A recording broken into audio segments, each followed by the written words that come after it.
بسم اللہ الرحمن الرحیم۔ السلام علیکم ورحمۃ اللہ۔ امید کرتا ہوں آپ سب خیریت سے ہوں گے۔ اس وقت دنیا کا ہر انسان ہی پریشان ہے۔ ہر وہ انسان جو اللہ رب العزت کے تعلق سے دور ہے، اللہ رب العزت کی محبت سے دور ہے، اور ہر وہ انسان جس نے اعمال سے اللہ رب العزت کو ناراض کیا ہوا ہے، ایسے اعمال ہیں۔ تو اگر آپ اپنے مسائل کا حل چاہتے ہیں، سکون چاہتے ہیں، راحت چاہتے ہیں، مال و دولت کی فراوانی چاہتے ہیں، رزق میں برکت چاہتے ہیں، قرض سے نجات چاہتے ہیں یا قرض کی رقم واپس حاصل کرنا چاہتے ہیں، جو بھی آپ چاہتے ہیں، اس کے لیے آپ کو ضرورت ہے اس بات کی کہ آپ پہلے اللہ رب العزت سے اپنا تعلق مضبوط کیجئے، اللہ پاک سے صلح کیجئے، جتنے بھی گناہ ہیں ان سے توبہ کیجئے، اور پھر ان مسائل کو، اپنے جو بڑے سے بڑے مسئلے کو بھی ان وظائف کے ذریعے حل کروائی۔ دیکھیے، جو بندہ نماز نہیں پڑھتا، یہ جتنے چاہے وظیفے کرے، اس کا مسئلہ حل نہیں ہو سکتا۔ پہلا کام آپ نیت کریں، نماز قضا نہیں ہوگی، آئندہ جو قضا ہے ان کو ادا کرنا ہے۔ دوسرا کام، آپ نے توبہ کرنی ہے ہر گناہ سے، اور نیت کرنی آئندہ کوئی گناہ بھی نہیں کرنا۔ اب اس میں ذہن میں آئے گا، آئی تو فلاں ڈرامہ سیریل کی فلاں قص ہے، تو چھوڑ دیں، ابھی توبہ کر لیں، پکی نیت سے کریں۔ شام کو پھر گناہ ہو گیا، پھر توبہ کر لیں گے۔ التائب من الذنب کمن لا ذنب لہ، گناہوں سے توبہ کرنے والا ایسے جیسے اس نے گناہ کیا ہی نہیں۔ اور جو مسلمان، نبی علیہ السلام فرمایا، سارے انسان خطا کار ہیں، لیکن بہترین خطا کار توبہ کرنے والے ہیں۔ اللہ رب العزت کو توبہ کرنے والے بہت پسند ہیں، گناہوں سے توبہ کر لیجیے۔ اور پھر اگر آپ یہ وظیفہ کریں گے، اللہ پاک مال و دولت میں فراوانی بھی عطا فرمائیں گے، رزق میں برکت اور کثرت بھی عطا فرمائیں گے، اور وہ سب کچھ عطا فرمائیں گے جو آپ چاہتے ہیں۔ بڑی سے بڑی حاجت بھی پوری ہوگی، کسی بھی مسئلے کے لیے اس کو کیا جا سکتا ہے۔ مال و دولت کی فراوانی کے لیے اس لیے عرض کیا جاتا ہے کیونکہ اس وقت دنیا کا سب سے بڑا مسئلہ ہی یہی چل رہا ہے، اور لوگ پریشان ہیں، اللہ رب العزت سے ہونے کا یقین نہیں رہا۔ ہم نے جتنے بھی اپنے مسائل میں اپنے آپ کو مسائل میں ڈالا ہے، یہ سب اپنے اعمال کی وجہ سے۔ حکومتوں کے کرنے سے کچھ نہیں ہوتا، اللہ سے ہوتا ہے، اور اللہ پاک ناراض ہوتے ہیں تو یہ حالات آتے ہیں، اللہ پاک راضی ہوں گے تو حالات ٹھیک ہو جائیں گے۔ اللہ پاک آپ کو رزق کی، مال و دولت کی فراوانی عطا کرنا چاہیں، دنیا کی نعمتیں عطا کرنا چاہیں تو اللہ پاک عطا کر نہیں سکتے؟ ساری دنیا کی حکومتیں، وزارتیں سب آپ کے خلاف ہو جائیں، پھر بھی آپ کو یہ سب کچھ ملے گا جو آپ چاہتے ہیں، اور عطا کرنے والے اللہ رب العزت ہی ہیں۔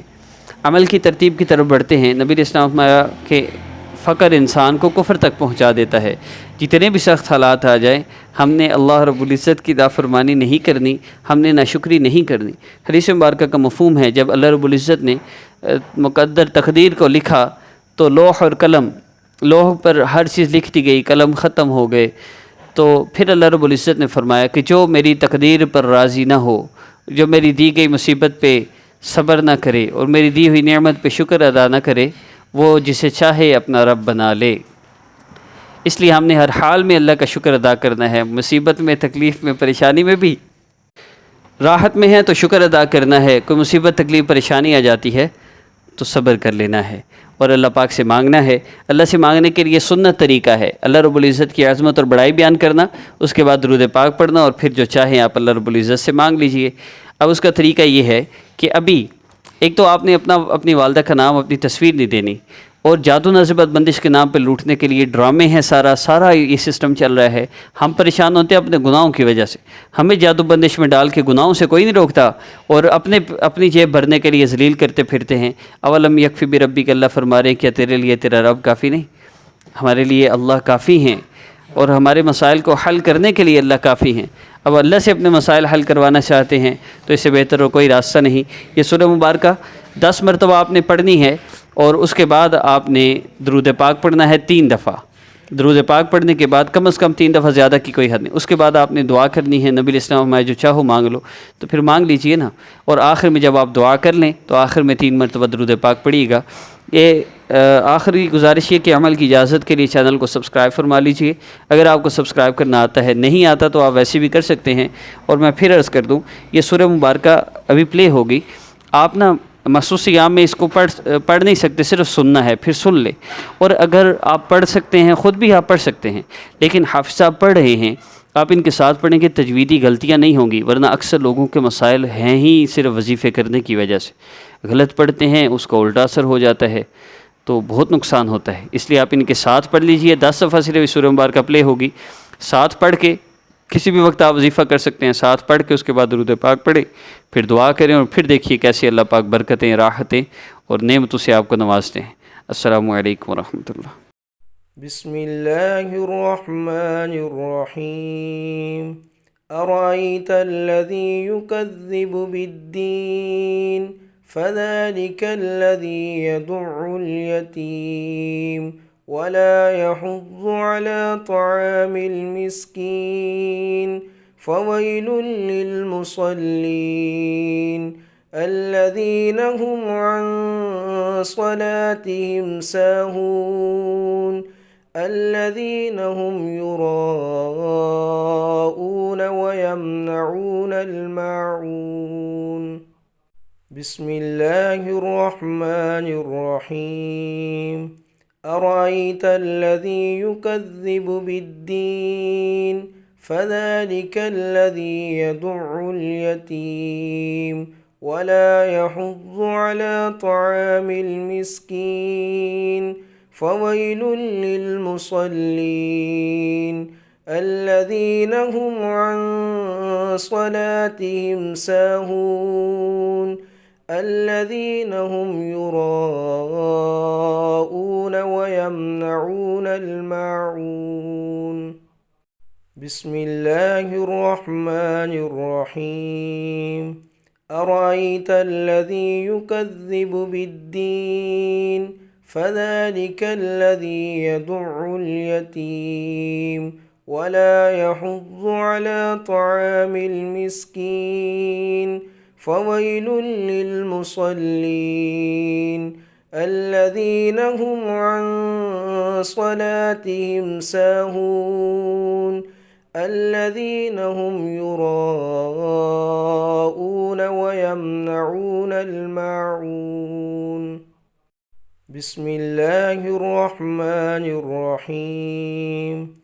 أرأيت الذي يكذب بالدين فذلك الذي يدع اليتيم ولا يحض على طعام المسكين فويل للمصلين الذين هم عن صلاتهم ساهون الذين هم يراءون ويمنعون الماعون. بسم الله الرحمن الرحيم.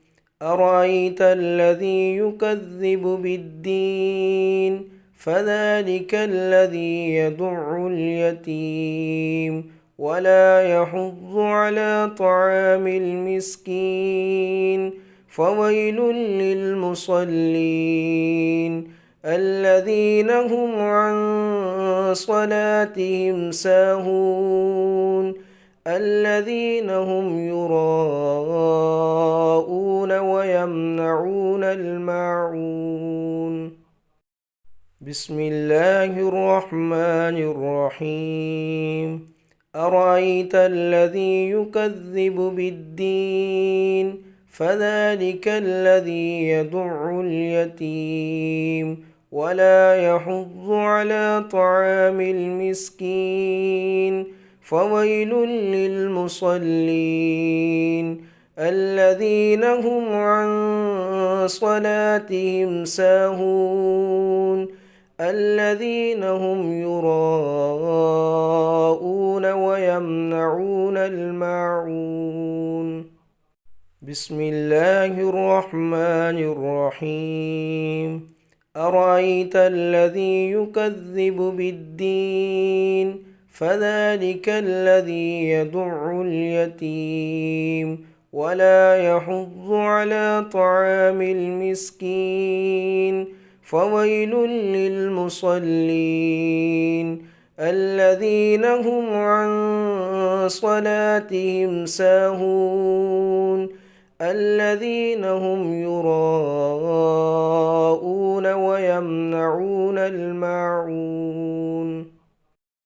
بسم الله الرحمن الرحيم. أرأيت الذي يكذب بالدين فذلك الذي يدع اليتيم ولا يحض على طعام المسكين فويل للمصلين الذين هم عن صلاتهم ساهون الذين هم يراءون